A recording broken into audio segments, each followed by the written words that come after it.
gitu kan.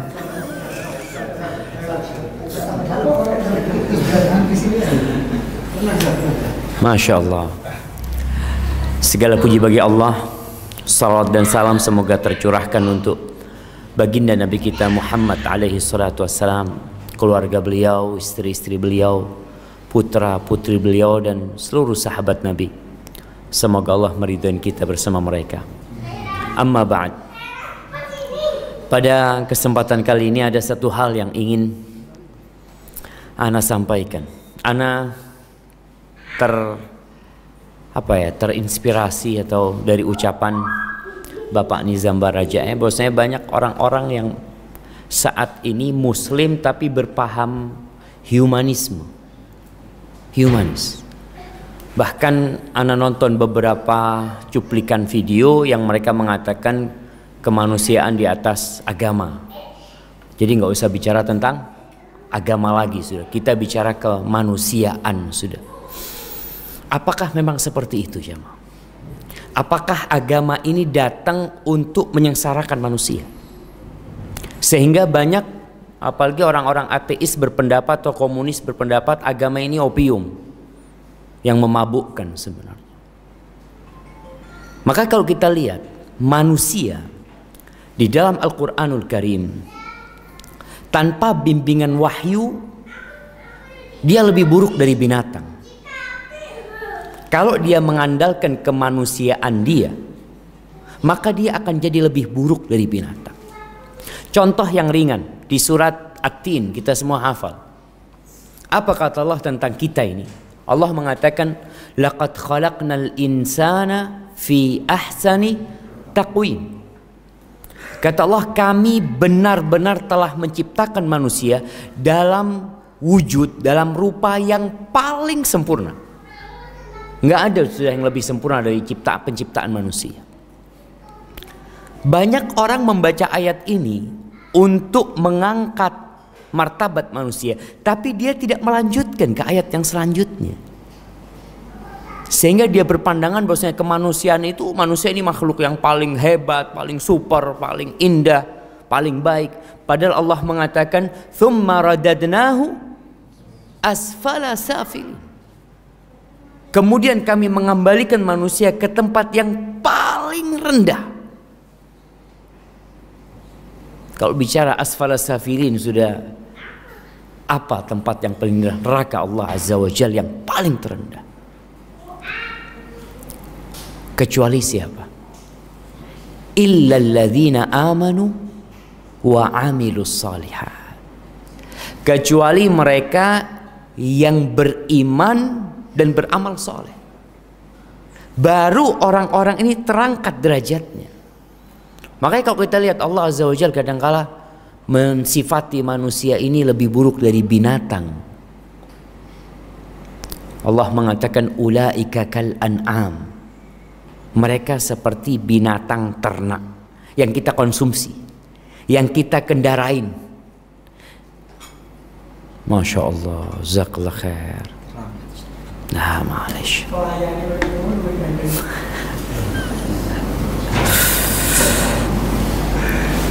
Nah, ulaika kal an'am bal hum adall. Bahkan lebih buruk dari binatang. Allah Azza wa Jalla pernah menawarkan amanah ini, jemaah. Amanah untuk memakmurkan bumi ini. Dengan apa memakmurkan bumi? Dengan bangunan-bangunan yang indah, dengan jalan-jalan tol yang mungkin mempermudah keberadaan manusia di muka bumi ini. Mungkin itu salah satu memakmurkan, tapi memakmurkan yang sebenarnya adalah dengan mengajak manusia mentauhidkan Allah Azza wa Jalla.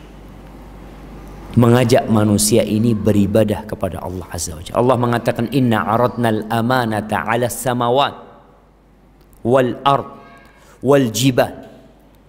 Kami menawarkan amanah ini kepada langit yang 7 lapis, kepada bumi yang 7 lapis, kepada gunung-gunung yang menjadi pasaknya bumi, Fa'abaina ayyahmilnaha wa ashfaqna minha. Mereka pada nggak mau pegang amanah itu. Berat. Untuk memakmurkan bumi ini dengan tauhid, dengan beribadah kepada Allah, berat buat mereka. Maka semua angkat tangan. Langit itu angkat tangan. Bumi angkat tangan. Gunung angkat tangan. Takut mereka tidak bisa menjalankan amanah yang Allah berikan. Terus siapa yang mengemban amanah itu? Fahamalahal insan. Amanah itu diemban sama kita, sama manusia. Bagaimana sifat manusia ini jamaah? Innahu kana zaluman jahula. Manusia itu benar-benar makhluk yang sangat bodoh, bukan bodoh. Bahasa Arabnya bodoh apa? Jahil. Allah mengatakan jahul. Bukan zalim, tapi sangat zalim. Zalim bahasa Arabnya kita tahu semua, zalim. Sangat zalim apa bahasa Arabnya? Zalum. Innahu kana zaluman jahula. Manusia itu adalah makhluk yang sangat zalim dan sangat bodoh. Tanpa bimbingan wahyu. Maka kalau kita sibuk mengedepankan kemanusiaan saja tanpa bimbingan wahyu ilahi, yang akan terjadi manusia akan bunuh diri. Karena dia tidak akan pernah mendapatkan kenyamanan dalam kehidupan dunia ini. Terakhir mau lari kemana dia? Ketika dikasih penyakit sama Allah Azza wa Jalla, ketika dikasih kegagalan dalam kehidupan ini. Antum melihat ada orang-orang yang gara 20.000 bunuh diri. Ada orang yang gara-gara 2 juta membunuh. Antum melihat ada seorang istri yang membunuh suaminya. Kejadian di mana jemaah? Suaminya hakim. Di mana? Di Medan. Di Medan. Ini harim. Harim. Pakai jilbab masalah. Iya. Pakai kerudung itu harim. Dia bunuh suaminya. Dia panggil orang untuk bunuh suaminya. Subhanallah. Kejadian di Jember. Di Jember kejadian seorang ibu sama anak bersekongkol bunuh bapaknya. Dikubur di rumah situ, dibikin musola di atasnya jemaah. Iya. Seakan-akan mereka selesai, nggak ada masalah. Seperti itu manusia tanpa bimbingan wahyu jemaah. Akan sangat zalim dan melakukan tindakan-tindakan kebodohan yang mungkin kita kok tega ya. Ada yang bayi digulung apa dibuang, kasih fulus, siapa yang nemu suruh nguburkan. Na'udzubillah min dzalik. Kalau kita melihat itu terjadi dengan orang-orang, mungkin terjadi sama kita, mungkin kalau kita tidak dijaga sama Allah Azza wa Jalla. Antum lihat bangsa Arab sebelum datangnya Islam, bayi hidup-hidup perempuan dikubur sama mereka, dikubur jemaah. Entah kemana perasaannya abah ini di mana? Anaknya dia digalikan kuburan. Kalau dimatikan dulu mungkin orang tidak tega. Ini hidup-hidup dikubur selesai. Dan merasa tidak berbuat dosa. Innahu kana zaluman jahula. Lihat kezaliman dan kebodohan manusia. Batu disembah. Batu.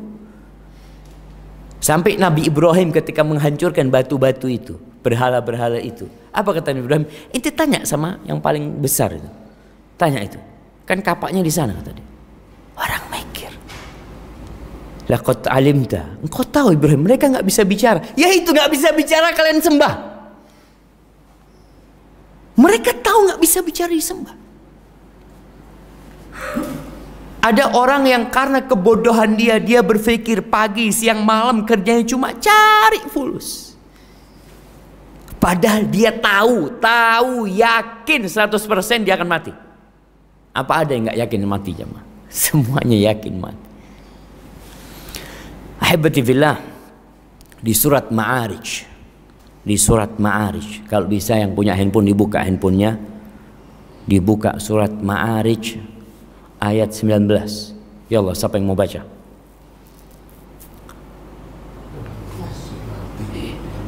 Masya Allah. Ada Qurannya handphonenya? Ada semuanya lah jamaah. Ya Allah, faddalu. Surat Ma'arij ayat 19 sampai ayat 39. Ya Allah, siapa yang mau baca? Jemaah, kadangkala kita itu acara zuatan, ada yang baca Quran kan?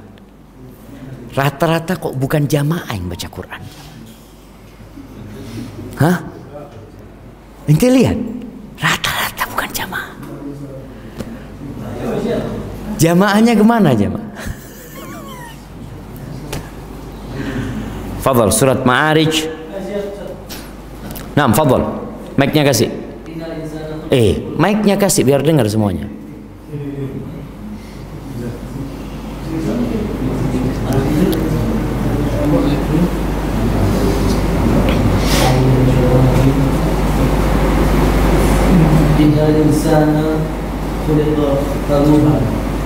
Baca terus.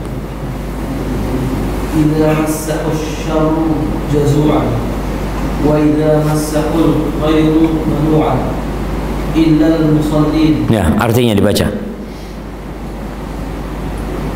Sesungguhnya manusia diciptakan bersifat keluh kesah dan gigir. Nah, lihat.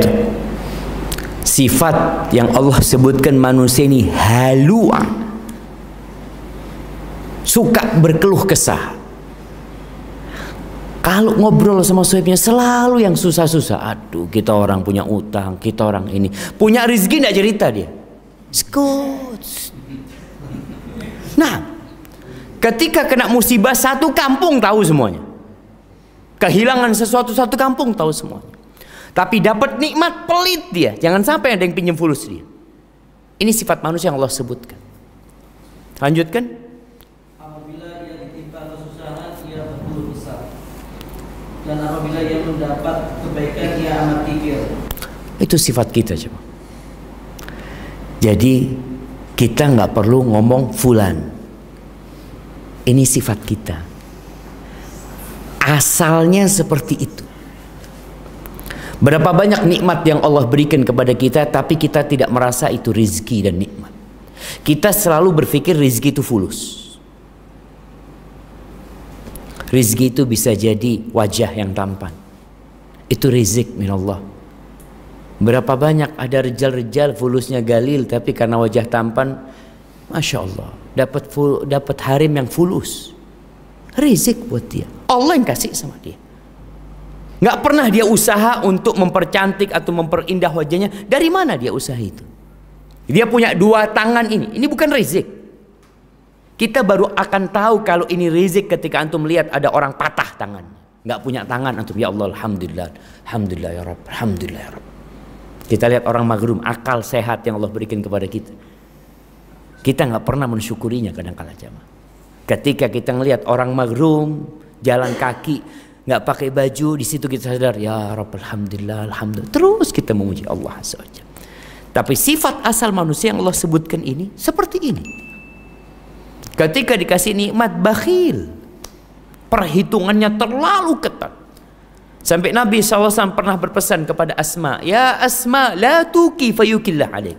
Asma, jangan terlalu perhitungan engkau. Allah perhitungan sama engkau nantinya. Banyak di antara kita yang seperti itu. Ketika mendapatkan nikmat, ketika dapat musibah, putus asa dari kehidupan ini. Bahkan banyak di antara kita yang suudzon sama Allah. Suudzon, berburuk sangka sama Allah. Mengatakan, kenapa ya Allah aku kok diperlakukan seperti ini? Siapa kita merasa punya hak atas diri Allah Azza wa Jalla?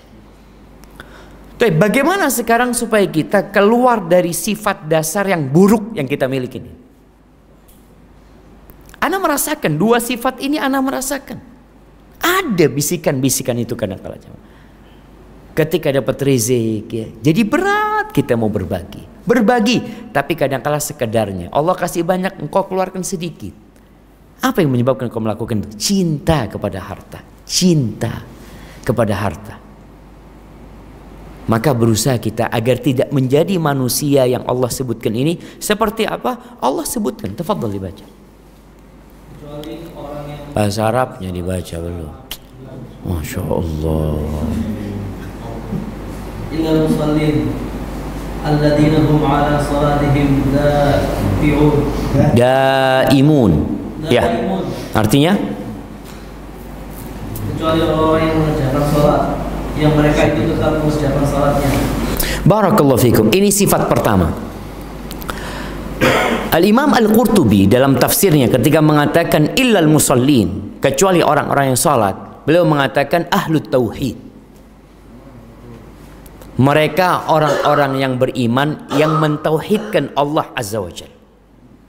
Karena kita tahu syarat salat ini, syarat ibadah ini adalah kita bersyahadat, jemaah. Gimana kita masuk ke agama Allah ini? Kita mengatakan asyhadu an la ilaha illallah wa asyhadu anna Muhammad Rasulullah. Kemudian kita dirikan salat. Dan ibadah salat ini adalah rukun Islam. Yang kedua, yang kalau orang meninggalkannya, keislamannya diragukan. Banyak orang-orang kadangkala mereka berpikir, alhamdulillah Ustaz, anak punya anak nggak minum, anak punya anak alhamdulillah nggak khair lah, anak punya anak ini, cuma saya yang nggak sholli Ustaz. Meninggalkan sholat itu dosanya lebih besar daripada berzina. Kata Nabi SAW, al-ahdul ladzi bainana wa bainahum as-salah. Yang membedakan kita dengan mereka itu sholat. Faman taraka shalah faqad kafar. Yang meninggalkan salat sudah kafir, kata Nabi SAW. Di sini terjadi perbedaan pendapat di antara para ulama. Orang yang meninggalkan salat itu apakah masih Islam atau sudah keluar dari Islam? Yang nggak salat sama sekali. Ada dua pendapat para ulama. Al-Imam Ahmad bin Hanbal berpendapat kalau dia tidak salat sama sekali maka dia telah kafir. Kalau mati jangan disolatin. Ya kalau kita pikir pendapat Imam Ahmad ini masuk akal juga. Selama hidup dia nggak pernah sholat, mati minta kita nyolatin dia. Selama hidup dia nggak pernah berangkat ke masjid, mati minta kita gotong dia ke masjid. Dia hidup nggak mau ke masjid, mati untuk bawa ke masjid. Makanya pendapat Imam Ahmad kalau ada orang tidak sholat, meninggal dunia, sudah dibungkus, galikan jurang, lemparkan ke sana. Jamaah, Allah kasih semuanya sama dia. Allah nggak minta banyak, dia tidak kerjakan tuh sholat. Pendapat yang kedua, dia tidak kafir. Nah, kalau pendapat yang pertama itu dia kafir dan dibunuh murtad. Kalau dia diminta untuk sholat nggak mau sholi, dibunuh murtad. Tapi pendapat yang lain tetap dihukum. Imam Syafi'i berpendapat dibunuh tapi bukan murtad, sebagai hukuman di dunia aja. Dan mazhab Abu Hanifah dipenjara dia sampai sholat. Ini yang menyebabkan manusia keluar dari sifat buruknya tadi. Dia sholat dan alladzina hum ala salatihim daimun.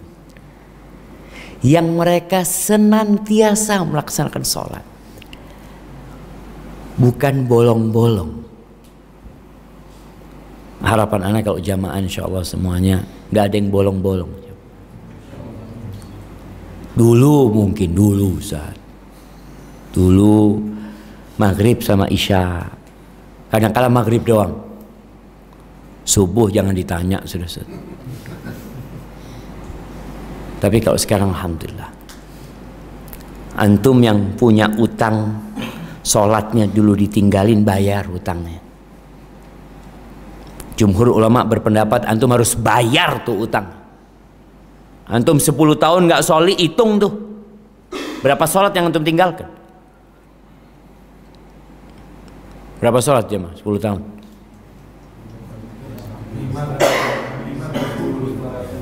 kali 3, 5 kali 10. Piro itu? Masya Allah. Berapa? 18.000 sholat. Bisa bayar jemaah.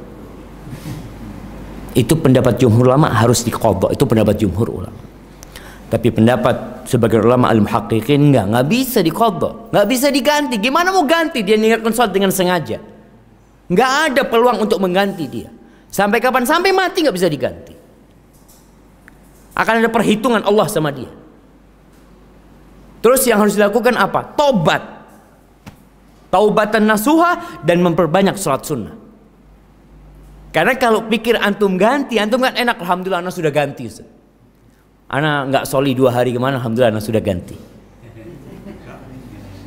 Enak kalau gitu jamaah. Allah mengatakan inna salata kanat alal mu'minin kitaban mauquta. Salat itu kewajiban yang waktunya sudah ditentukan. Keluar waktu nggak diterima antum salat. Kecuali dalam kondisi lupa atau ketiduran. Baru. Maka pendapat mungkin ya yang mending ketika antum punya utang salat, antum bertobat dengan taubatan nasuha. Artinya antum berusaha untuk tidak mengulanginya dan memperbanyak salat sunnah. Daimun, dia selalu salat. Sebagian memaknai daimun, salatnya itu terus khusyuk. Allah itu tidak menerima dari salat kita. Kita salat 4 rakaat, kira-kira pahalanya 4 rakaat? Belum tentu.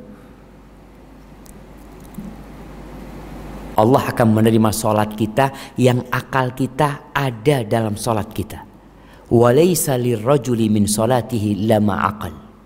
Orang nggak akan dapat dari salatnya kecuali yang akalnya ada di. Kita sholli kadangkala maghrib, besoli ditanya, imamnya tadi baca surat apa? Apa setia? Sekali. Antum kemana tadi? Maka daimun di antara maknanya khasyi, antum ngikutin salat antum. Dan yang membantu kita itu khusyuk dalam salat kita jamaah, tahu sama arti yang dibaca. Tahu. Jangan sampai kita ini sudah bertahun-tahun sholli, ditanya apa artinya sami Allahu liman hamidah, Rabbana walakal hamd. Apa wallahu a'lam. Arti at-tahiyat nggak tahu kadang-kala. Surat-surat pendek yang dibaca nggak tahu. Itu membantu kita. Iftitah yang kita baca sebelum Al-Fatihah nggak tahu sama artinya. Maka yang membantu agar kita terus sholat dalam kondisi khusyuk, maka mengetahui maknanya. Dari sejak wudhu sudah benar.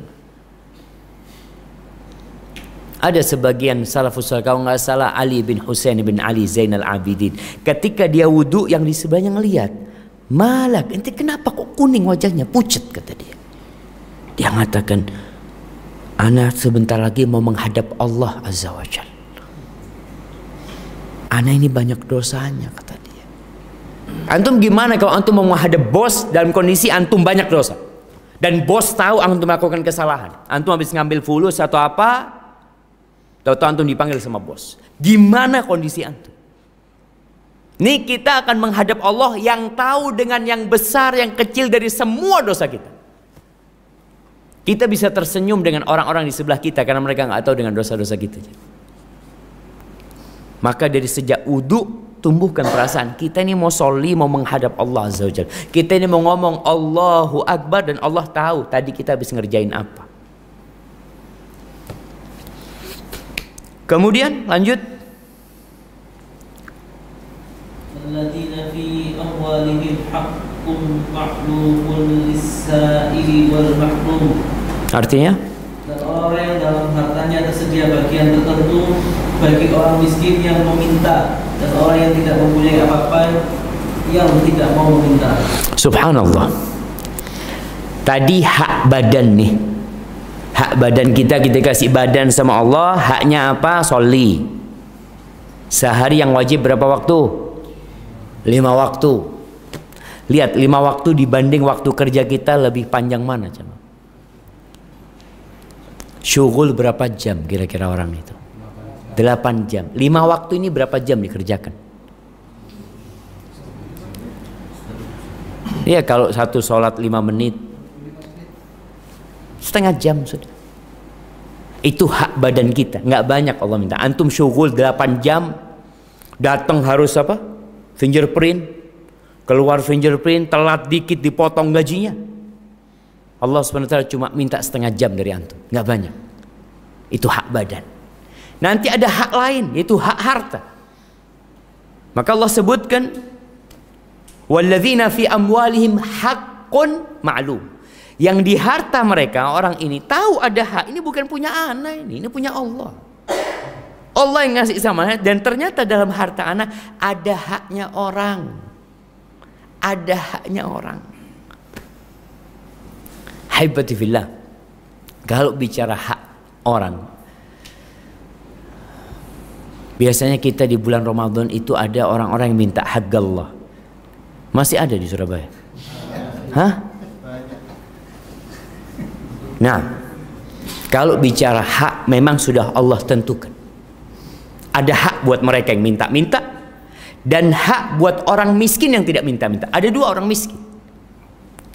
Ada orang miskin, subhanallah, ketika Nabi SAW mengatakan laisal faqir alladhi tarudduhu luqma au luqmatan, yang disebut orang fakir itu adalah bukan orang yang dikasih makanan atau terus dia pulang kasih fulus dia pergi, bukan. Tapi orang fakir, kata Nabi SAW, adalah orang yang tidak minta-minta dan orang nggak tahu kalau dia itu butuh sebenarnya. Diam dia. Dan kita harus cari ini. Kalau ada orang minta-minta, apa perlu kita kasih Ustaz? Iya. Lihat kondisinya. Kalau dia memang minta-minta perlu miskin, kasih. Tapi ada orang yang profesinya minta-minta. Maka kalau dia datang kita kasih. Kasih apa? Kasih nasihat. Loh, sawa jemaah. Kasih kesian dia jemaah. Karena orang yang minta-minta tanpa dia memiliki kebutuhan, itu ya'ti yaumal qiyamah wa laysa fi wajhihi muz'atu lahmin. Dia datang pada hari kiamat, wajahnya ini dibangkitkan dari kuburannya, digiring ke padang mahsyar, wajahnya nggak ada dagingnya, tengkorak aja. Dia nunduk terus. Orang akan tahu ini yang minta-minta, padahal dia sebenarnya nggak berhak untuk minta-minta. Tapi namanya kita nggak tahu, gimana kalau kita nggak tahu, saat dia sudah kasih bainahu wa bainallah. Dan subhanallah, sebagian sahabat ya itu pedulinya sama orang miskin. Kalau ada orang miskin, farhannya dia jemaah. Alhamdulillah, orang yang datang ke sini mau membawa harta anak. Ini titipan, anak kasih ke antum, antum ini sampaikan kepada Allah Azza wa Jalla. Sudah sampai fulus itu. Dan tiap pagi ada 2 malaikat yang turun. 2 malaikat ini yang satu berdoa, Allahumma a'ti munfiqan khalafan. Ya Allah, berikan kepada orang yang suka berinfak ganti. Kapan infaknya? Terserah, pokoknya malaikat itu turun untuk mendoakan. Mau infaknya siang hari, sore hari, malam hari, pokoknya malaikat itu kerjanya mendoakan orang yang berinfak, kasih ganti. Wa'ati mumsikan talafan, yang satu doanya berikan kepada orang yang bakhil, yang megang, dikatakan mumsik, dipegangin fulusnya jemaah. Berikan kehancuran, kerusakan dalam hartanya. Makanya berapa banyak orang fulusnya banyak, nggak manfaat buat dia jemaah. Gara-gara dia makan haknya orang. Kalau antum lihat ada orang yang sukses yang jadi kaya raya, apa kata Nabi SAW? Innama tunsaruna wa turzaquna bidu'afaikum. Kalian ini dikasih rezeki sama Allah, dibantu sama Allah, ditolong sama Allah karena orang-orang yang lemah di antara kalian. Artinya ketika kita dapat harta, mau beli budak, mau bebaskan budak, bebaskan yang kuat-kuat. Sehingga ketika engkau perlu bantuan mereka, karena budak yang dibebaskan itu memiliki loyalitas kepada majikannya jemaah. Dia siap pasang badan untuk bos yang membebaskan dia. Bapaknya Abu Bakar ngomong, kalau kau mau bebaskan, bebaskan yang kuat-kuat. Kok tak lihat engkau bebaskan yang miskin-miskin, yang lemah-lemah. Apa kata Abu Bakar? Ya abata, engkau nggak tahu dengan apa yang aku inginkan ya apa. Ada beda niat. Itu Abu Bakar. Makanya Rasul SAW mengatakan, ma nafa'ani malun, ma nafa'ani malu Abi Bakar. Nggak ada harta yang bermanfaat buat aku seperti hartanya Abu Bakar Siddiq radhiyallahu anhu. Ketika Nabi mau hijrah SAW, Abu Bakar itu sudah menyediakan 2 ekor onta. 2 ekor onta. Abu Bakar mengatakan, ya Rasulullah, ini onta buat engkau. Kata Nabi SAW, bisaman, enggak, aku mau bayar. Ya terserah engkau Nabi SAW. Kenapa Nabi bayar? Nabi nggak ingin pahala hijrahnya diambil Abu Bakar karena ontanya Abu Bakar. Bayar, enggak, anak mau bayar. Seperti itu Nabi SAW. Ketika bicara hitung-hitungan ibadah, hitung-hitungan pahala, perlu kita hitung-hitungan.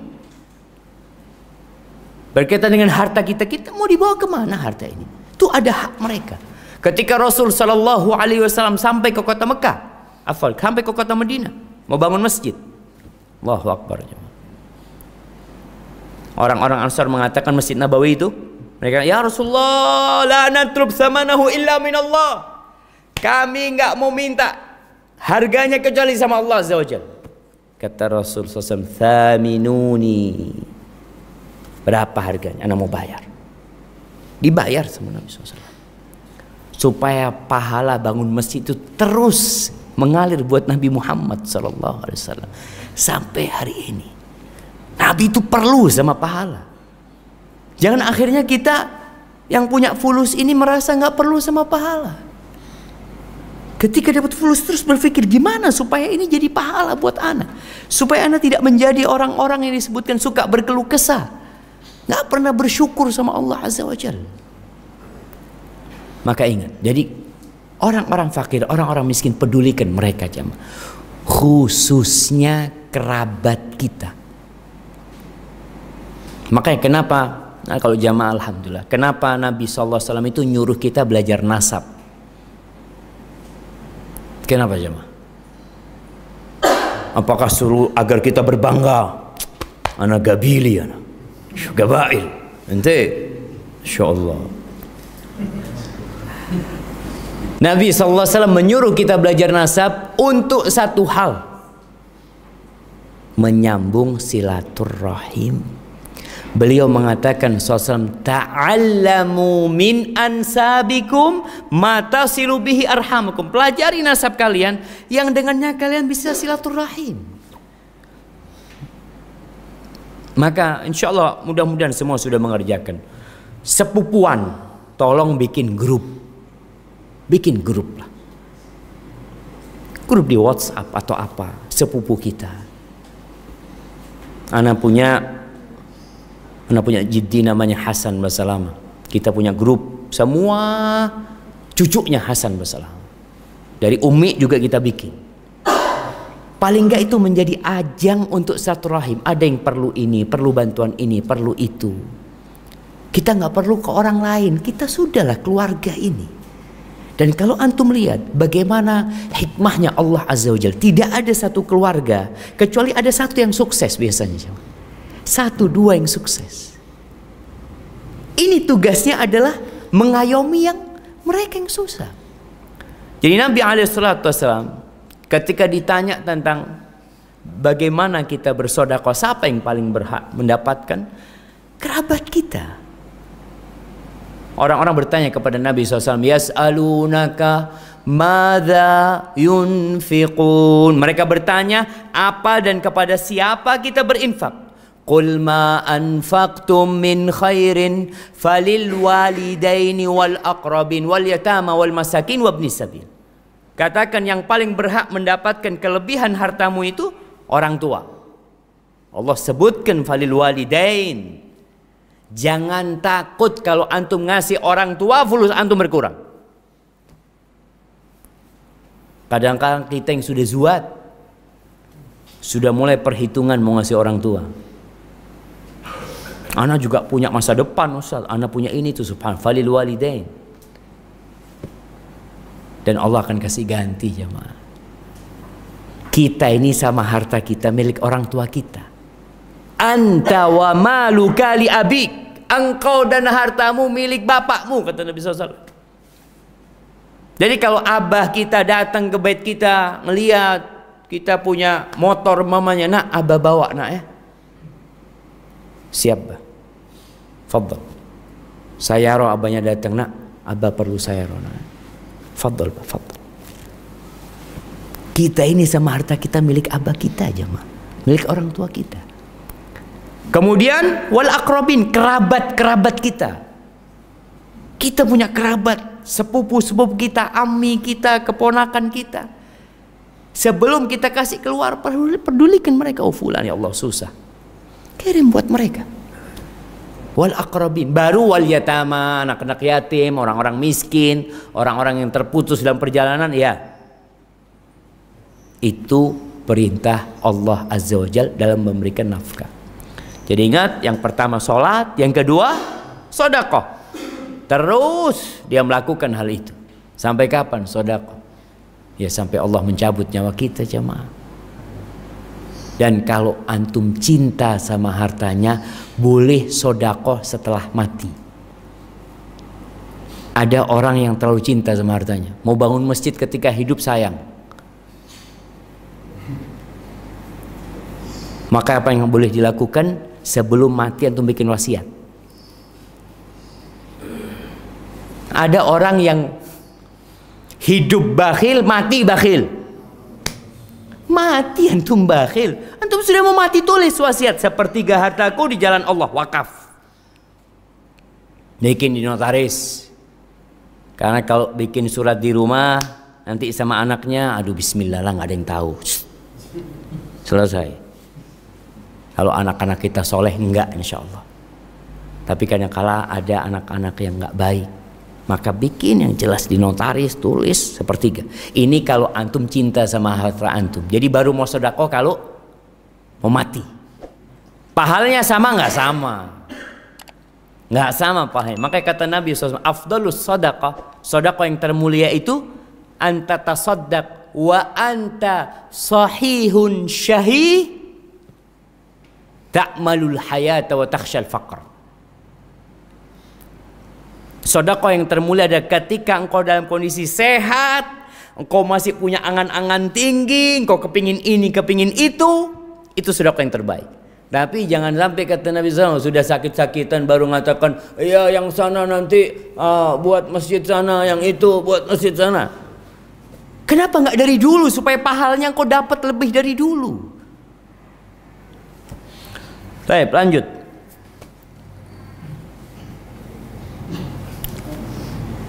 Masya Allah. Kemana kok hilang-hilangan gini?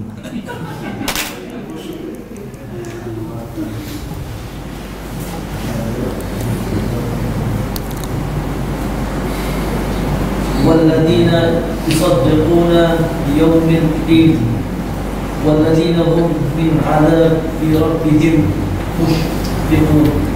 Baca lagi, inna adzab rabbihim ghairu ma'mun.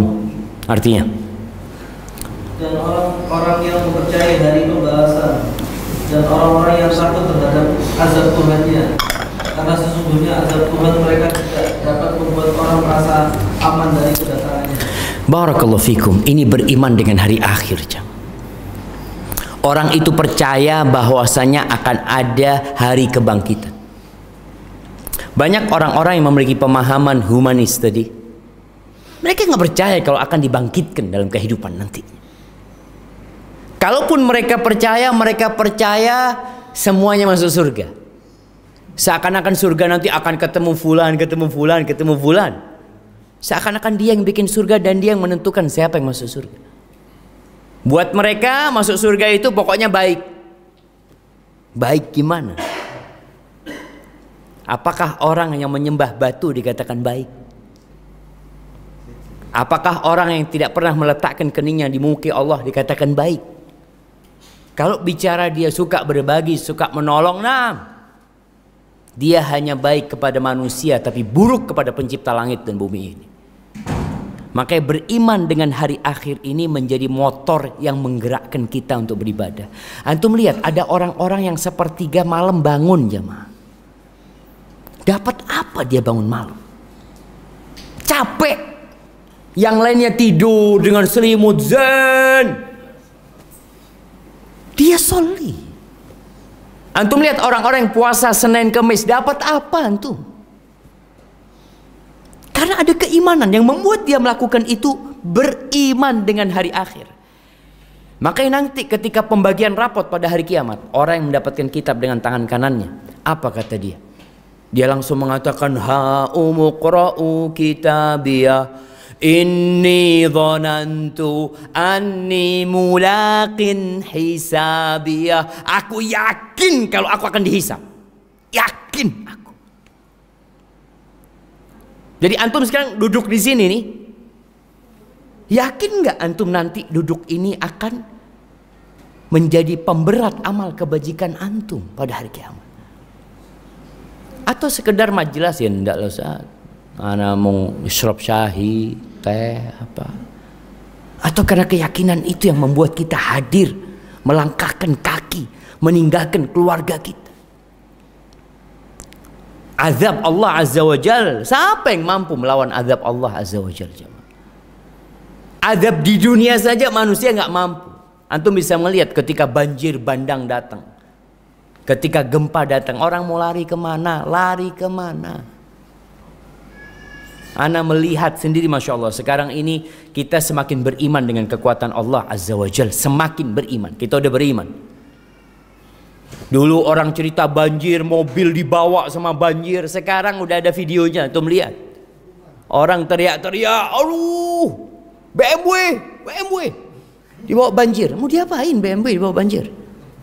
Mobil-mobil dibawa banjir. Nggak ada yang bisa menyelamatkan. Semua orang mengatakan nafsi, nafsi. Maka kalau iman kita sedang goyah dengan hari akhir, sibuk ngurusin dunia, antum ziarah kubur. Antum ziarah kubur. Kita tuh kadang kala ke kuburan cuma kalau nganter jenazah. Betul jemaah. Nganter jenazah antum rombongan orang banyak. Sampai kuburan kisah sana, kisah sini apa. Ahlan, kuburan ahlan teriak-teriak. Ada kuburan. Perlu kekhusyuan kita. Tapi ketika antum ziarah kubur sendirian, bawa harim, bawa anak ke kuburan, insya Allah itu akan lebih mengena. Malam hari, Nabi SAW kadang-kala ziarah kubur itu tengah malam. Tengah malam beliau keluar dari rumahnya berangkat ziarah kubur. Sallallahu alaihi wasallam. Maka untuk menumbuhkan keimanan itu, ziarah kubur. Baik, lanjut. والذين هم لفروجهم حافظون إلا على أزواجهم أو ما ملكت أيمانهم فإنهم غير ملومين. Lanjut. فمن ابتغى وراء ذلك فأولئك هم العادون. Ya, artinya? Dan orang-orang yang memelihara kemaluannya kecuali terhadap istri-istri mereka atau budak-budak yang mereka miliki, maka sesungguhnya mereka dalam hal ini tiada tercela. Barang siapa mencari yang dibalik itu, maka mereka itulah orang-orang yang melampaui batas. Barakallahu fikum. Nggak ada alasan seorang berzina sama sekali. Apa alasan orang berzina? Oh, nafsu. Allah kan kasih nafsu sama kita, Ustaz. Nggak ada alasan orang berzina. Sedangkan Allah Azza wa Jalla sudah membuka pintu. Allah mengatakan fankihu ma taba lakum minan nisa mathna wa thulatha wa ruba. Allah udah buka pintunya yang menutup celah perzinaan tersebut. Engkau nikah yang baik-baik. Dua, nggak cukup 2, 3. Oh, nggak cukup anak 3 Ustaz, 4. Kalau mampu berlaku adil. Fa in khiftum alla ta'dilu fawahidah. Kalau takut tidak mampu berlaku adil, cukup 1. Cukup jemaah. Gak cukup 1. Yang gak cukup itu mata kita jemaah. Ketika kita tidak menjaga pandangan mata kita, gak akan pernah cukup. lihat harim, Allahu Akbar. Apalagi kalau kerjanya jalan-jalan nanti. Alhamdulillah mungkin sekarang sudah mulai berkurang. Dulu ada istilahnya cuci mata. Masih ada jemaah? Enggak lah, sudah sekarang jemaah. Masih ada. Tapi jemaah di sini nggak ada, insyaallah. Ada. Nah, orang kalau sudah memandang selesai sudah. Kata Nabi SAW, an-nadratu sahmun masmum min sihamil iblis. Pandangan mata itu anak panah iblis yang beracun. Nggak perlu antum sampai masuk, nggak perlu cuma lecet dikit racunnya sudah bergerak. Makanya kenapa orang-orang berzina nggak jaga pandangan mata? Sudah punya harim masih berzina. Makanya kita lihat hukumnya berbeda. Ketika seorang berzina dalam hukum Islam, ketika seorang berzina dia belum pernah menikah, dia itu nggak dirajam. Diapakan dia? Dicambuk 100 kali cambukan. Tapi ketika sudah pernah menikah, selesai. Dirajam sampai mati. Kenapa Ustaz? Ini dulu ada pertanyaan jemaah.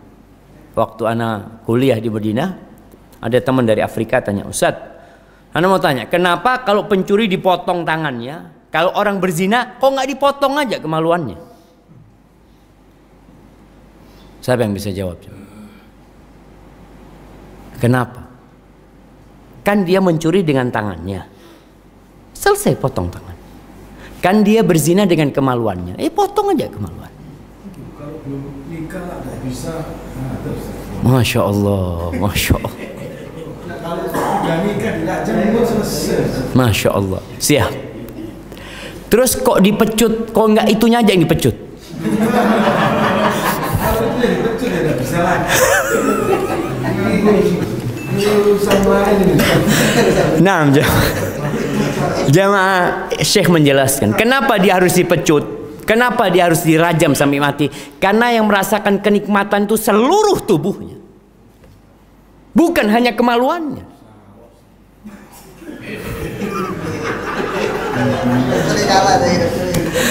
Betul nih dok. Yang merasakan itu seluruh tubuhnya. Makanya yang harus merasakan siksaan itu seluruh tubuhnya. Subhanallah. Maka sekali nggak ada alasan. Wallahi dosa zina ini dosa yang sangat menjijikkan. Makanya orang itu dikasih daging yang seger, yang enak, nggak dimakan, yang busuk dimakan. Itu perempuan orang yang berzina. Maka semoga Allah menyelamatkan kita dan anak keturunan kita dari urusan zina ini. Jadi antum nggak cukup 1, 2, nggak cukup 2, 3, nggak cukup 3, 4. Tapi syaratnya mampu berlaku adil. Nggak mampu berlaku adil, azab buat antum. Miring, dia akan dibangkitkan pada hari kiamat dalam kondisi rusuknya itu jatuh. Seperti orang yang kena stroke, dia menyeret, semua orang kelihatan. Kalau sekarang mungkin nggak ada yang tahu. Sekarang dia merasa enggak, alhamdulillah, Anda bisa berbuat adil. Nanti pada hari kiamat akan ketahuan nanti adil apa enggak. Maka ingat, kalau ingin terhindar dari sifat halu'a tadi, suka berkeluh kesah dan bakhil, jaga nih kemaluan kita. Kecuali atas istri dan budak-budak. Dulu ada perbudakan dan Islam datang untuk menghapus perbudakan. Tapi ketika ada perbudakan, kita bisa beli budak perempuan dan boleh digauli. Tapi sekarang sudah, Masya Allah, sudah siap yukulannya jamaah. Nggak apa-apa, turunkan ke bawah, nggak apa-apa jamaah. Kalau sudah juk jamaahnya. Aibatifillah, kembali kepada urusan mata tadi, urusan menjaga kemaluan kita. Seorang lelaki, bukan seorang lelaki, seorang manusia melihat sesuatu yang belum dimiliki itu tidak dalam wujud aslinya. Melihat sesuatu yang belum dimiliki tidak dalam wujud aslinya. Kenapa orang selalu mengatakan rumput tetangga lebih hijau dari rumput sendiri?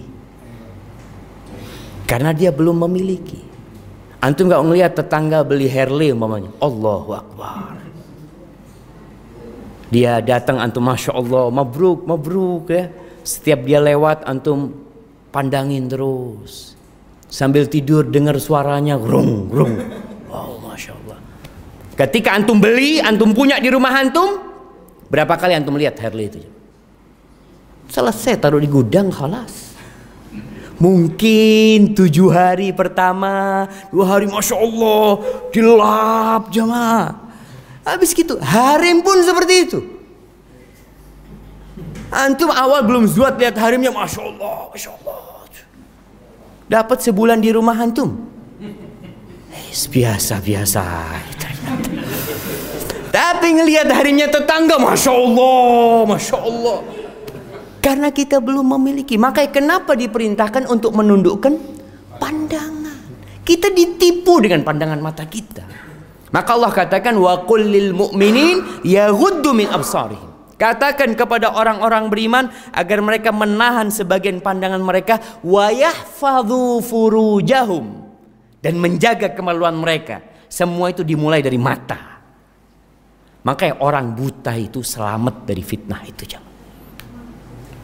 Maka kita jaga. Kalau ingin selamat, jaga. Ada harim, tundukkan pandangan kita. Kalau enggak, kita tidak akan pernah puas dengan harim kita. Dan Nabi SAW menjelaskan, kadang-kala nggak sengaja ngelihat harim. Naik motor, tahu-tahu ada yang lewat, astagfirullah. Hati tergoda. Apa yang harus dilakukan? Kata Rasul SAW, falyarji ila ahli, pulang ke rumahnya. Antum mau berangkat syughul nih, udah berangkat lampu merah ada yang lewat, astagfirullah, langsung balik arah tuh. Telat syughul nggak ada masalah. Kemana? Ke istrinya. Nabi SAW menjelaskan, fa innal ladzi biha mithlul ladzi biha. Yang ada di harim itu sama dengan yang ada di harim dia, sama persis, nggak ada bedanya.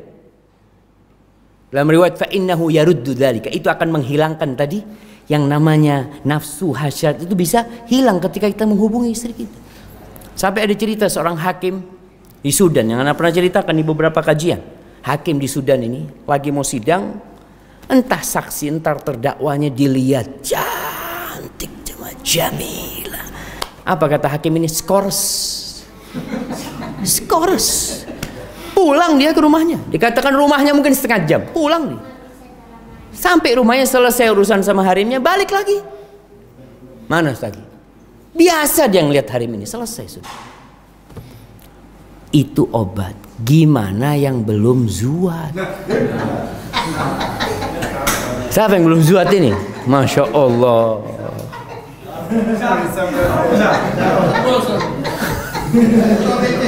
Mau pulang kemana jamaah? Hah? Pulang ke Al-Irsyad. Maka yang belum zuat ya sudah puasa, kata Nabi SAW. Puasa. Jangan sendirian. Usahakan cari sahib yang baik. Kalau nggak bisa kemana-mana, ke masjid sudah. Sini ada masjid Al-Irsyad, sudah bismillah lah. Adzan di masjid sana, qomat di sana, sampai perasaan itu hilang baru pulang. Artinya kita perlu mencari tempat aman. Karena Nabi SAW mengatakan pandangan itu anak panah iblis beracun. Racunnya itu harus dikeluarkan. Gimana cara mengeluarkannya? Salah satu kita, atau dokter lah, tahu lah. Ada orang yang bisa bertahan ya dengan racun ular. Kadangkala dia punya kekebalan tubuh, tapi ada orang yang nggak bertahan, yimut. Kalau lagi juali orang gimana? Boleh lihat. Gimana? Kalau lagi jualin orang. Ya seperlunya. Jangan diliatin harimnya, masya Allah. Dilihat kalungnya, dilihat antingnya, apa? Jangan. Masya Allah. Jadi kamu seandainya lihat terus kemudian menundukkan pulang dan sebagainya. Kalau sholat kan istrinya banyak, atau pas pulang berhalang. Nah, kan masih bisa dipakai. Masya Allah. Nggak ada, masih bisa dipakai. Kan kata Allah Subhanahu Wa Taala, Dia bisa menyalurkan itu kepada siapa? Istri-istrinya atau budak-budaknya. Kalau sedang berhalangan masih ada cara lain lah. Dokter tahu lah cara lain, dok. Masya Allah, dok. Masya Allah. Kalau mampu berlaku adil. Adil kan tergantung diri di depan. Katanya kalau sama-sama ridho gitu. Ridho apa maksudnya? Ya, kalau lagi anak ngomong ke hari yang kedua, anak mampunya mabit di kamu sekian hari. Dia itu kan enggak apa-apa. Kalau dia setuju dengan hal itu nggak masalah. Ya itu aja. Tapi kadangkala jamaah ada setelah berjalannya waktu, itu di awal. Nah, deal di depan ini persyaratan harus dicatat nih jamaah. Masya Allah. Enggak, ada dokter sudah deal, sudah ada deal. Oh alhamdulillah, masya Allah. Oh ini cuma tanya dong, ngomong tok rupanya jamaah. Oh sudah.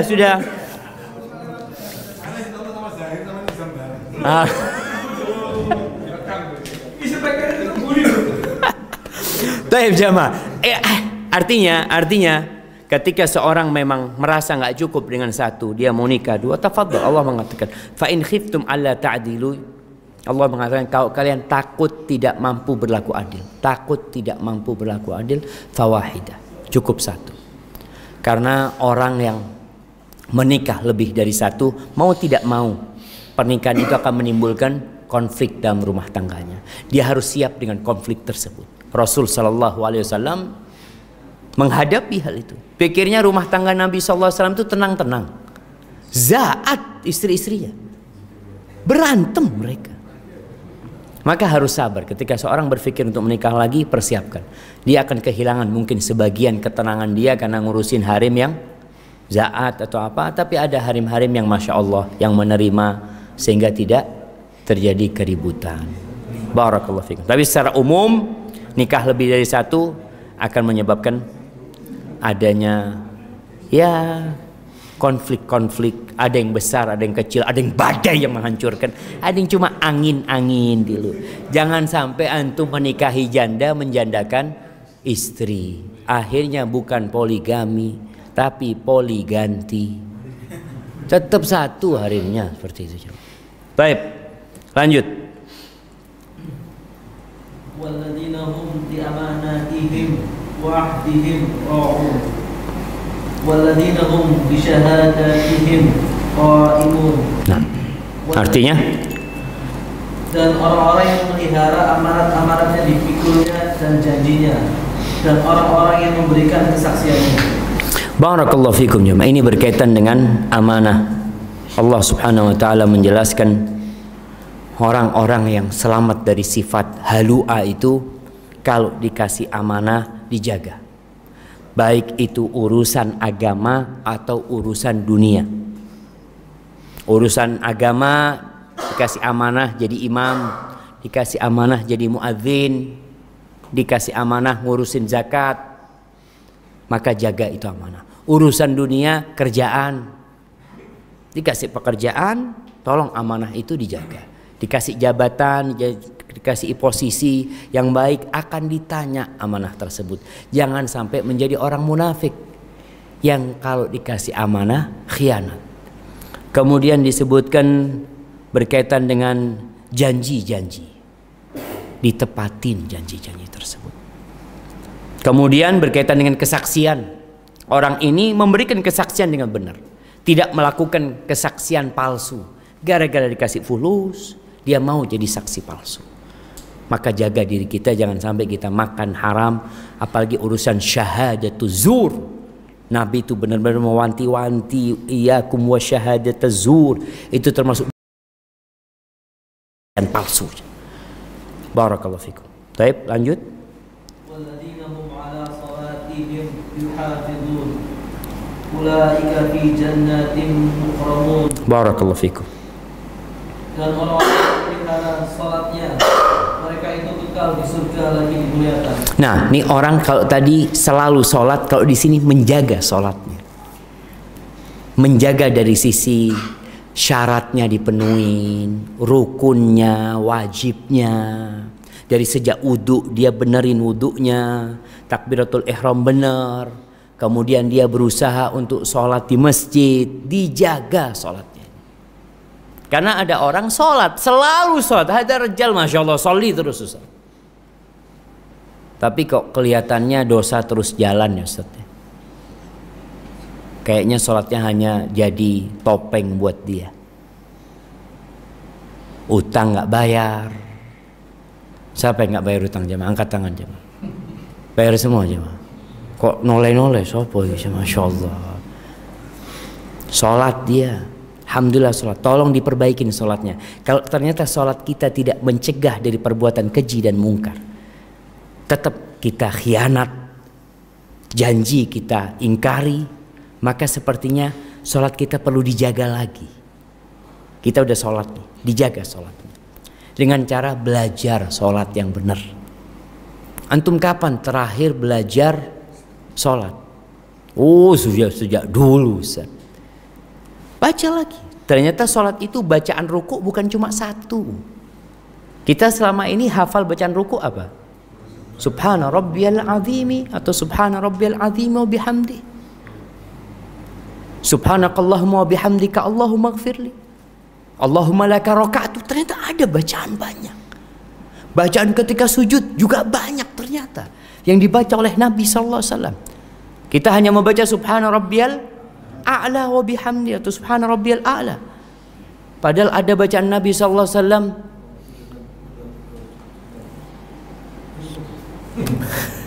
ada bacaan subhana dzil jabaruti wal malakuti wal kibriyai wal azama. Allahumma laka sajadtu wa bika amantu. Sajada wajhiya lilladzi khalaqahu wa syaqqa sam'ahu wa basarahu fatabarakallahu ahsanul khaliqin. Ada bacaan banyak sekali. Kita coba belajar lagi nih, ngaji gimana nih salat Nabi SAW. Kalau sekedar bicara yang penting sah, kalau bicara sah ya udah. Tapi kan kita bicara menjaga supaya lebih sempurna salat kita. Orang-orang yang melakukan hal itu kata Allah, ulaika fi jannatin mukramun. Selesai sudah. Mereka akan berada di dalam surga, dimuliakan, dihormatin. Jadi kalau ibadah yang kita lakukan semua itu, jangan berharap pahalanya di dunia. Berharaplah pahalanya di akhirat. Pahala dunia insya Allah Allah kasih. Tapi yang terpenting buat kita adalah di akhirat. Karena kita hidup di dunia cuma 60 tahun, 70 tahun. Kadang-kala ada jamaah-jamaah yang berharap pahalanya di dunia. Ketika dia umpamanya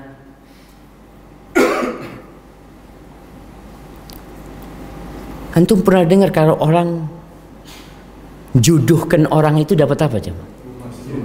Itu hadisnya di mana jemaah? Ada yang mengatakan seperti itu. Terus ada satu mengatakan, Ustaz, boleh tidak rumahnya ana minta di dunia Ustaz? Ana jodohkan fulan Ustaz, ana belum punya rumah, gimana kalau rumahnya di dunia? Subhanallah, duniawi orang. Yang pertama, ana nggak tahu hadisnya yang mengatakan kalau jodohkan orang itu dapat rumah di surga. Ana sampai sekarang belum tahu. Kalau ada yang tahu mudah-mudahan bisa ngasih tahu. Kemudian pahalanya, pahala yang Allah sebutkan itu yang lebih indah adalah di akhirat. Karena kita di situ akan hidup kekal selama-lamanya. Hadza wallahu a'lam bissawab. Itu yang bisa kita kaji pada kesempatan kali ini. Kalau ada pertanyaan, tafadhalu jemaah. Nah,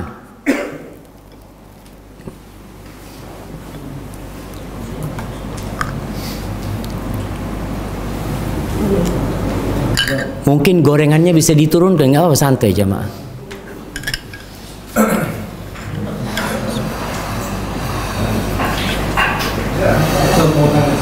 Kemudian itu meninggalkan sholat mutlak, ada beberapa sholat yang keluar dari gimana kalau seandainya kita menyikapi dengan hadis Rasulullah yang mengatakan di pokok dilakukan tauhid, yang mana dia tidak melakukan amal pun dan apapun. Nah, dia muwahhid, kemudian dia bisa. Iya. Jadi ada yang dibicarakan hukum di dunia jelas dia kafir. Artinya hukum kita ketika di akhirat, ini pendapat yang mengatakan kafir ya. Pendapat yang mengatakan dia kafir. Pendapat ini memang dibantah oleh sebagian ulama dengan haditsul bitaqah, hadis-hadis yang lainnya yang akan dikeluarkan dari api neraka yang di hatinya ada kalimat tauhid ya. Ini menjadi dalil-dalil yang menjadikan dia itu masih dalam kondisi beriman, belum keluar dari Islam. Memang itulah bantahan ulama-ulama yang mengatakan dia belum kafir. Tapi hadis-hadis lain yang menyatakan dia kafir seperti sabda Nabi SAW tadi, antara keimanan dan itu adalah sholat, seperti itu. Barakallahu fikum. Nah, fadhal jamaah. Kok di tengah dikasihnya jamaah? Astagfirullah. Kalau di tengah sama aja di atas tadi jamaah. Masya Allah, milih dewi-dewi gitu saja. Hah? Tidak semuanya. Nah, fadhal. Anda pernah berdialog dengan orang non-muslim, dia bilang, bukankah kita ini yang kita lakukan sudah tercatat semua, belum ciptakannya lebih dahulu. Dia bilang iya. Terus bukankah kalau misal saya ini mati dalam keadaan kafir itu sudah ditentukan oleh Allah, jadi sekuat apapun kita bisa masuk Islam, seakan-akan sudah tertutup dengan takdir Allah. Nah, Anda jawabnya waktu itu bingung. nah, Seakan iya. dia ingin memasuk pintu tapi pintu itu ditutup rapat-rapat. Nah, iya, dia berdalih sebenarnya dia nggak mau masuk Islam. Jadi kalau bicara takdir, jamaah, makan tapi tidak ngomong jamaah. Ini ada pertanyaan barusan tentang ada orang kafir tanya sama dia, kalau saya sudah ditentukan kafir sama Allah, gimana saya mau masuk Islam gitu kan? Berarti dia sudah ditentukan masuk neraka. Mau dia masuk neraka? Tanyakan sama dia. Antum mau masuk neraka? Nggak ada yang mau masuk neraka. Kita itu bicara takdir, kita nggak tahu dengan takdir kita. Dan ketika Allah Azza wa Jalla mengetahui bagaimana akhir hidup kita, itu yang ditulis. Makanya Rasul SAW pernah ditanya, apakah Allah tahu siapa di antara kita yang masuk surga dan siapa di antara kita masuk neraka? Tahu nggak? Kata Nabi SAW, nah, Allah tahu. Terus para sahabat bertanya, fafimal amal? Kalau gitu buat apa kita beramal?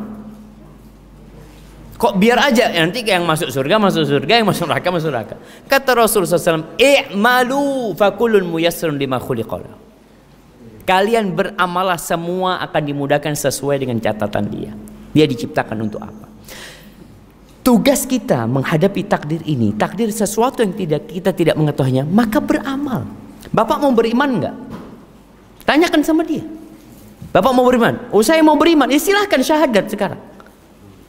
Tapi kan dia nggak mau. Itu hanya dalih yang digunakan supaya dia tetap di dalam kekufuran dia.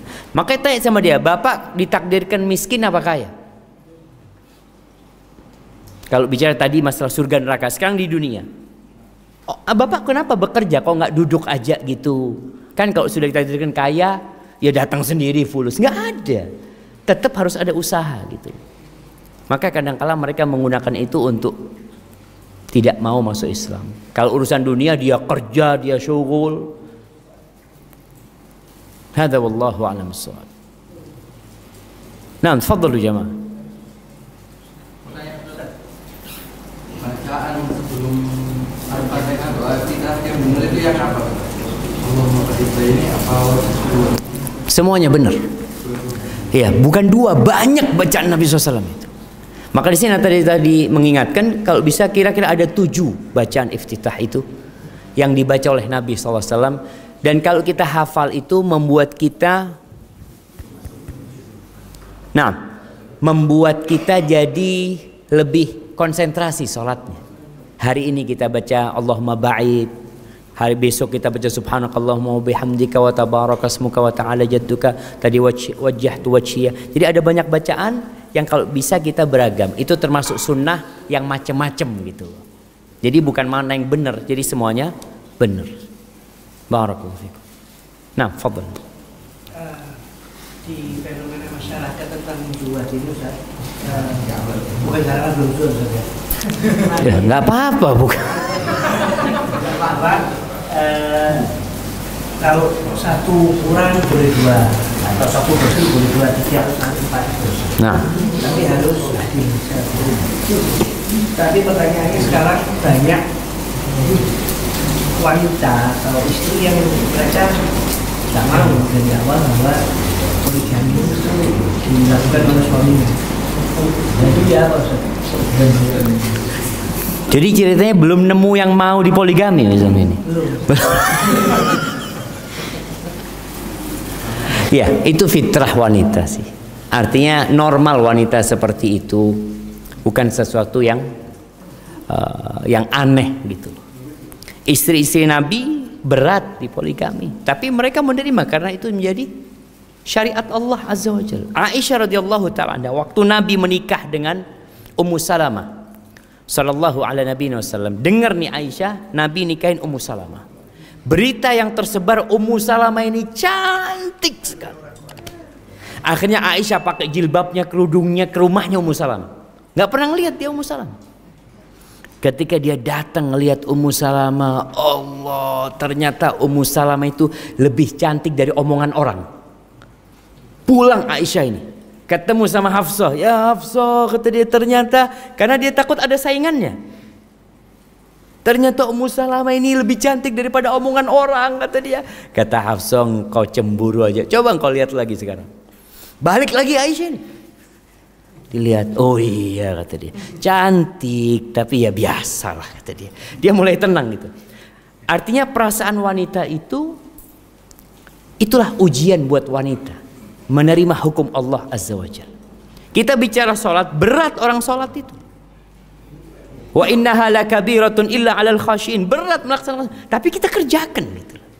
Begitulah dengan wanita ini, ketika dia mendapati suaminya poligami, dia nggak boleh gugat cerai karena suami poligami, tapi dia boleh gugat cerai karena suaminya zalim, karena suaminya setelah poligami nggak peduli sama istri yang pertama.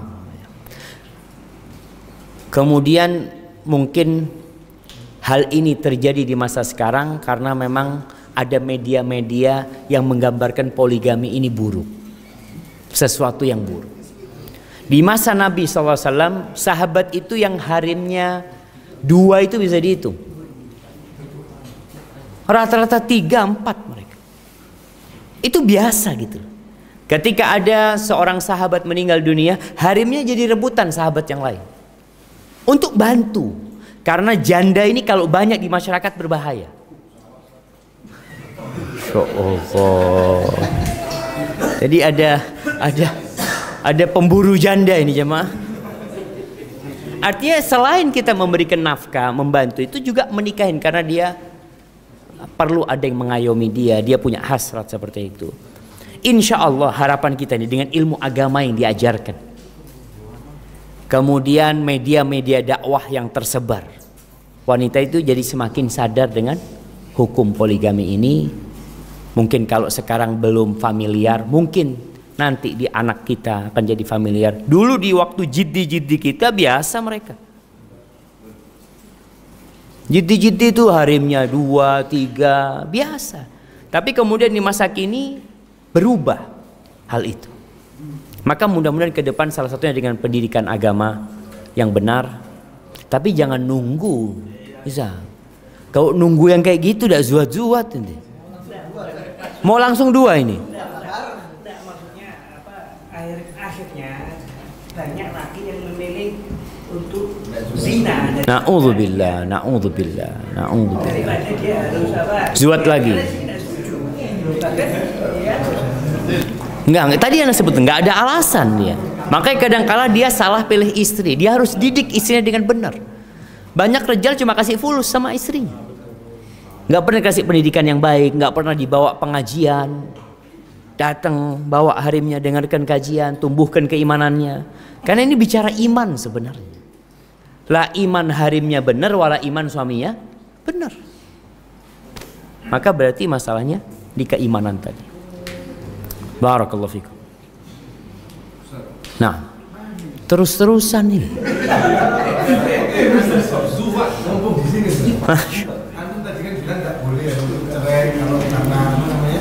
Karena poligami. Ya.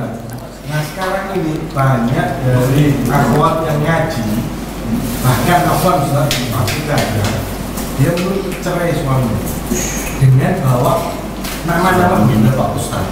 Anak boleh sama Ustaz Umar. Anak sudah tanya juga ini.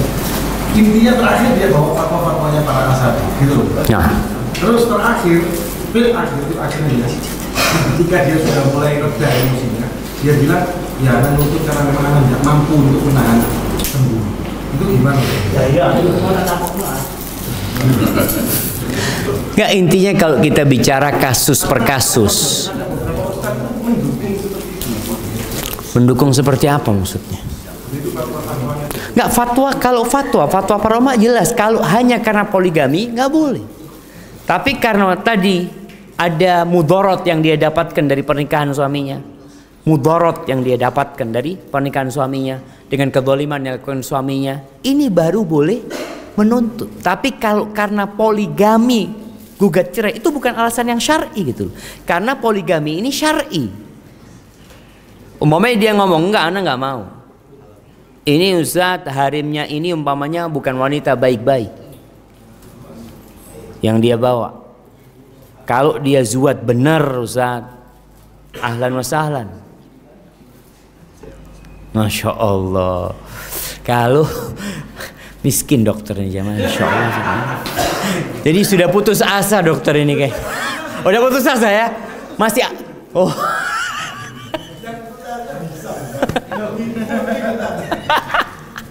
Masih ada harapan dokter, insya Allah. Masih ada harapan. Nah,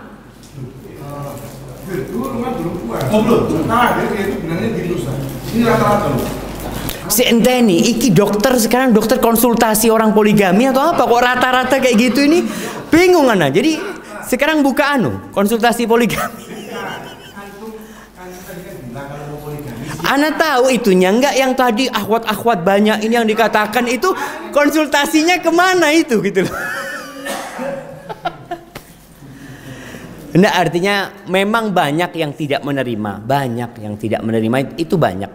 Karena masalahnya tadi kita bicara masalah keimanan. Kalau tadi bil akhir yang mengatakan karena dia nggak tahan cemburu, ya kalau bicara cemburu memang wanita cemburu, tapi jangan sampai kecemburuan itu melanggar agama gitu loh. Itu yang perlu diluruskan. Itu aja yang perlu diluruskan sama dia. Makanya kalau ada anak ini taab ya, kita sering dengar orang-orang poligami, mereka dapat senangnya, kita dapat ruwetnya. Konsultasi anak punya harim kayak gini, ya Allah. Urus sono ente, bismillah. Ente yang zuat, kok anak yang disuruh ngurusi. Ini kadangkala mereka nggak mau ngambil resiko itu. Kita suruh ngasih nasihat, Ustaz, tolong kasih nasihat hari mana Ustaz? Ini nomor teleponnya Ustaz. Loh. Enggak, memang harus siap. Mau tidak, kalau nggak siap jangan. Kalau nggak siap jangan. Baik, barakallahu fikum dok.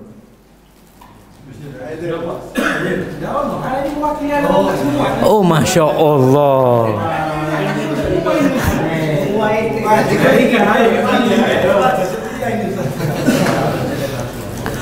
Nah, fadal.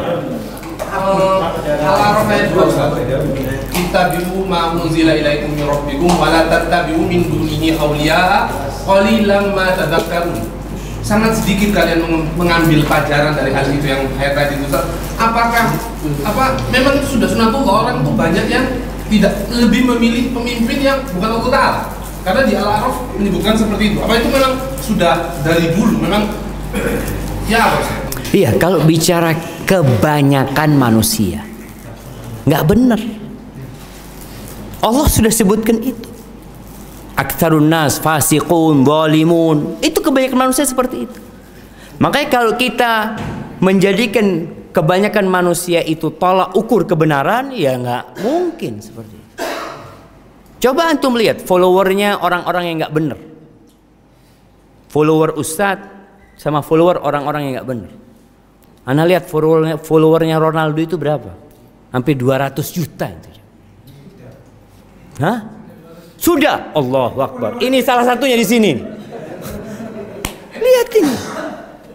Ustadz yang di follow siapa aja? Jadi kebanyakan manusia memang nggak benar. Tugas kita apa? Mengikuti kebenaran dan tidak melihat berapa jumlah massa. Kalau ukuran kebenaran itu jumlah massa yang besar, Maka kita lihat Rasul SAW nggak benar, karena beliau pada waktu di Mekah sendirian. Yang lebih banyak ya orang-orang kafir. Seperti itu. Maka tugas kita adalah bagaimana menjadikan Allah itu menolong kita. Bukan menjadikan mayoritas itu sebagai sarana untuk kemenangan. Ketika perang Hunain, berapa jumlah umat Islam? Itu jumlah pasukan terbesar ya yang dikumpulkan oleh para sahabat ketika Fathu Makkah. Fathu Makkah 10.000, perang Hunain 12.000. Mereka kemudian mengatakan lan nughlab ankil, nggak mungkin kita dikalahkan hari ini. Jumlah kita banyak. 12.000 itu diserang sama Hawazin, tinggal 100 orang. Kemana yang 11.900? Kabur semuanya. Lalu Nabi memanggil mereka satu persatu. Ya ashab bai'ati asy-syajarah. Baru mereka datang. Maka kalau bicara kebanyakan orang memang nggak benar. Ustaz, dalam hal ini Ustaz, ketika umpama katanya orang-orang ketika umat Islam ditekan, sudah pinggirkan itu perbedaan pendapat hal itu. Kalau dari kata Ustaz, jadi jangan, kita tidak boleh bersatu karena umat Islam sekarang ditekan, kita lepas ini, yang bagian Salafi lepas, yang bagian NU semua lepas baju, kita bersatu. Menurut Ustaz bagaimana? Kalau bicara persatuan di atas Islam yang benar, harus bersatu. Allah mengatakan wa'tasimu bihablillahi jami'an wala tafarraqu. Jangan berpecah belah. Kalian nggak boleh berpecah belah. Berpegang teguhlah, bukan kumpul badannya ya. Kalau bicara kumpul badan tapi hatinya tidak bersatu, apa gunanya? Makanya yang harus bersatu itu, walaupun kita berpisah badannya, tapi kalau hatinya bersatu, cukup buat kita. Maka yang dipentingkan adalah, para ulama mengatakan yang diawali itu adalah kalimatut tauhid. Sebelum tauhidul kalimah, hatinya disatukan. Mau NU, mau Salafi, mau apa, semuanya hatinya satukan. Disatukan di atas apa? Ketika semua memiliki prinsip yang sendiri-sendiri. Mereka bawa bendera masing-masing. Sini bersatu di atas kalimatullah tabaraka wa ta'tasimu bihablillahi jami'an wala tafarraqu. Maka kata Nabi SAW ketika beliau ngasih nasihat, kemudian para sahabat nangis. Hati mereka bergetar, lalu mereka mengatakan fa'ausina ya Rasulullah, kasih wasiat buat kami. Apa salah satu wasiat Nabi SAW? Fa innahu man ya'ish minkum ba'di fa sayara ikhtilafan katsira. Siapa yang hidup setelah aku mati, maka dia akan melihat banyak perselisihan. Itu kata Nabi SAW. Terus solusinya apa? Fa alaikum bisunnati wa sunnatil khulafa'ir rasyidin al-mahdiyyin min ba'di tamassaku biha wa 'addu 'alaiha bin nawajid wa iyyakum muhdatsatil umur fa inna kulla muhdatsin bid'ah. Artinya solusi dari perselisihan ini sudah ada. Jadi kalau bicara perselisihan, Nabi sudah menyampaikan sama kita. Solusinya ada, tapi kita nggak mau ambil solusi itu. Kata Nabi, kalian cari sunnahku dan sunnah khalifah sesudahku itu. Pegang dan gigit dengan gigi geraham kalian. Ketika itu baru Allah akan kasih kemenangan. Ingat, bukan karena jumlahnya yang besar umat Islam menang. Kalau baca sejarah, selalu kemenangan itu jumlah umat Islam lebih sedikit dari jumlah musuh. Makanya kalau ada orang-orang yang berpisah dari barisan umat Islam, seperti yang kejadian perang Uhud, Nabi alaihissalatu berangkat dengan 1.000 orang, 300 orang kabur. Orang-orang munafikin. Ada orang-orang munafikin di tengah umat Islam pun. Antum pikir nggak ada orang munafik? Mereka yang hanya mau bersenang-senang jamaah. Kalau susah mereka nggak mau memikirkan umat Islam. Jadi kalau bicara dari semua kelompok yang ada itu, Nabi sudah kasih solusi. Ini kan perselisihan kita lihat. Semuanya ngaku paling benar. Ana yang benar sudah. Yang benar itu yang sesuai dengan sunnah Nabi SAW. Bukan kata ana, bukan kata antum. Itu yang sedang diusahakan. Fa'alaikum bisunnati. Jadi seperti piramid jamaah. Umat Islam ini sudah ada di bawah, udah besar gitu. Kalau ingin bersatu, di mana? Di pucuknya itu. Ya antum harus melangkah. Capek naik ke piramid itu capek memang.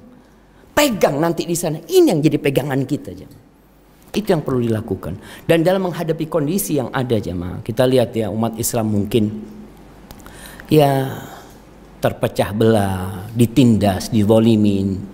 Kita lihat kejadian mungkin di Rohingya, kejadian di Uyghur, kejadian ya sudah sering terjadi dulu di Bosnia, seperti itu. Apa sih solusinya? Solusinya cuma satu. Nabi SAW mengatakan, "Idza tabayatum bil aina." Kalau sistem jual beli kalian riba yang terselubung. Wa akhadtum adnabal baqar, dan kalian sibuk dengan ekor-ekor sapi kalian. Wa raditum bizara, kalian ridho dengan pertanian kalian. Mereka ini berada di zona aman untuk dunia. Wa taraktumul jihad, dan kalian meninggalkan jihad, sallallahu alaikum dzullan, maka Allah akan menimpakan kepada kalian kehinaan. Hina, mau jumlahnya berapapun hina.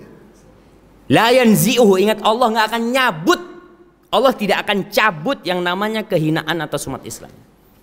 Sampai kapan? Hatta tarji'u ila dinikum, sampai kalian kembali kepada agama kalian. Bicara agama yang mana Ustaz? Islam macam-macam sekarang. Ya agamanya Nabi Muhammad SAW. Seperti yang diamalkan Nabi dengan para sahabatnya itu. Mungkin seperti itu memang yang terjadi. Soalnya kalau enggak ya akan terus berpecah belah. Enggak mau disatukan gimana sama antum? Badannya mungkin bersatu. Hatinya memang dia benci sebenarnya. Dia terpaksa.